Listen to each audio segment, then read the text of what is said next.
est-ce que ça coûte réellement plus cher? À notre avis, c'est non. À la base du processus, on a évidemment commencé à analyser quelle était la réglementation municipale urbanistique. Donc, si n'importe qui sur le territoire voulait faire un nouveau stationnement, quelles étaient les règles urbanistiques qui allaient gérer le projet. Et donc, il faut savoir que la majorité des municipalités, et comme ici aussi, il faut faire des îlots de plantation, il faut essayer de quand même réduire parce qu'il faut planter des arbres.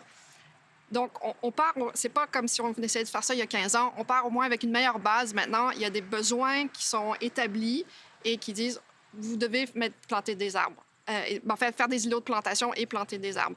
Le point de vue à ce moment-là qu'on est rentré, c'est qu'on a dit, si on plante des arbres, c'est qu'on va à ce moment où on fait des îlots, on va essayer de leur donner plus qu'une fonction. On ne veut pas juste que ce soit un élément séparateur. C'est là où on est entré avec la gestion des eaux pluviales et introduire d'autres plantes, justement, pour limiter l'entretien pelouse. Parce que l'entretien pelouse est quand même assez lourd pour un terrain. Hein? Il y a une certaine attente de le tondre à tous les 2-3 semaines et tout ça. Donc, c'est sûr le défi, c'est de penser qu'on dit les plantes vivaces et arbustes peuvent être un peu plus d'entretien, mais lorsque planifier, lorsque discuter, lorsque les attentes sont bien établies, il est possible de faire des choix pour des plantes qui ne vont pas demander plus d'entretien. Donc, ça veut dire, si on a un arbuste, s'assurer que c'est un choix d'arbuste qui ne va pas plus qu'une certaine hauteur, parce que c'est ça qui est attendu du reste de l'équipe. OK, à ce moment-là,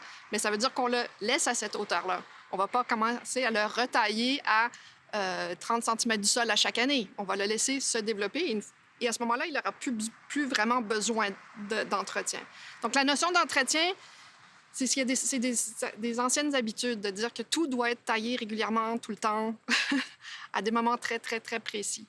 Et c'est ça qu'on a discuté avec eux, c'est ça qui a permis, eux étant l'équipe interne de la ville, et des attentes de l'esthétisme. Ça veut dire quoi? Pourquoi est-ce qu'on a fait un geste comme ça? Et pourquoi est-ce qu'on a fait autant de variétés? Et c'était ça qui était important dans le processus du projet. C'est un entretien différent. Je veux dire, c'est pas que c'en est plus, c'en est moins. Si on prend juste pour la gestion de l'eau, les puiseurs doivent se faire entretenir. Donc, à savoir à quelle fréquence ils sont réellement, ça, c'est toujours évidemment la question qu'on se pose parce qu'on ne voit pas au fond du puiseur. Mais c'est un entretien.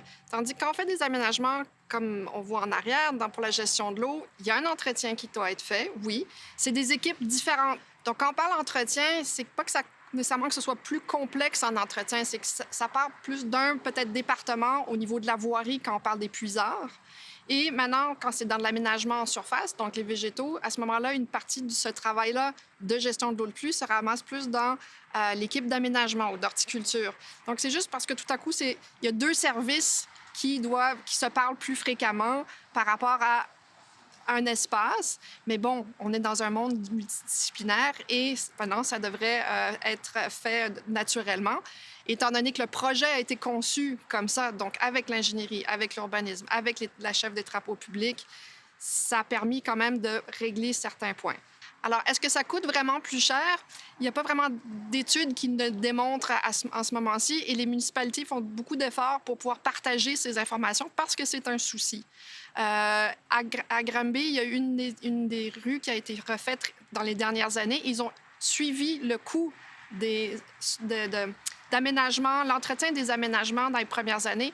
Ils ont tout de suite vu que ça a chuté après quelques années. Parce qu'en effet, une plante qui demande de l'entretien pendant les 2 premières années et ensuite se stabilise. Et à ce moment-là, la courbe d'entretien peut à ce moment-là redescendre. Donc, à court terme, potentiellement, mais savoir vraiment, est-ce que ça coûte réellement plus cher? À notre avis, c'est non. Ça ne coûte pas réellement plus cher.